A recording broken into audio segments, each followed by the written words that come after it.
Hello,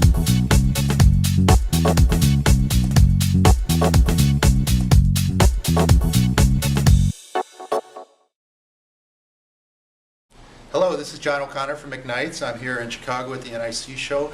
Mark Zandi just spoke of Moody Analytics at the opening session this morning and addressed the economic situation we're seeing right now and going forward. And Mark, one of the points you made was, or one of the things you addressed is when things are going to get better. A lot of people are concerned about that. There's a sense that maybe we're getting close to the light at the end of the tunnel. Maybe we're not getting so close. And you suggested maybe it's about a year or so away if things don't get too bad.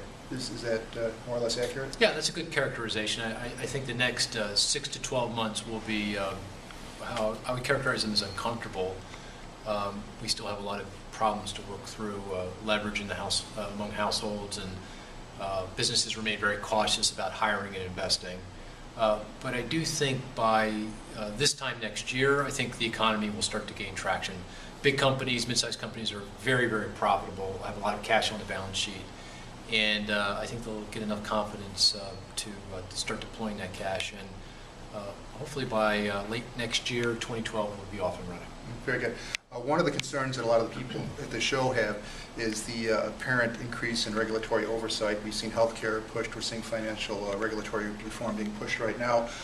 Is it your sense that as the economy gets better that there may be a bit of a backing off on regulatory oversight, or how do you see that shaking out? Yeah, I think that's fair. I think the regulatory environment was very loose back in the mid part of the last decade. One of the reasons why a lot of bad loans were made and why we had a financial crisis in the Great Recession. And as a reaction to that, I think policymakers took the regulatory pendulum, so to speak, and pushed it all the way to the other side, and that's where we are today. That regulatory environment is it's not very hospitable to business people. I do think there is a recognition among policymakers, though, that we need to get that pendulum back somewhere in the middle.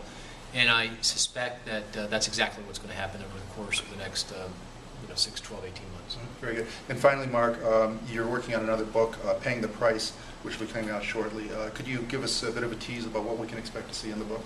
Sure. The Paying the Price is about how we got into our current fiscal situation. Obviously, we've got a lot of fiscal problems, our budget deficit, our debt load. We have to address that, and I'm going to describe how we got here, and then how we're going to get out of this mess. Give you my 3 cents as to what policy prescriptions we should follow to lay the foundation for a much better economy for our children and grandchildren. Very good. Looking forward to it. Thank you. Thanks, Mark.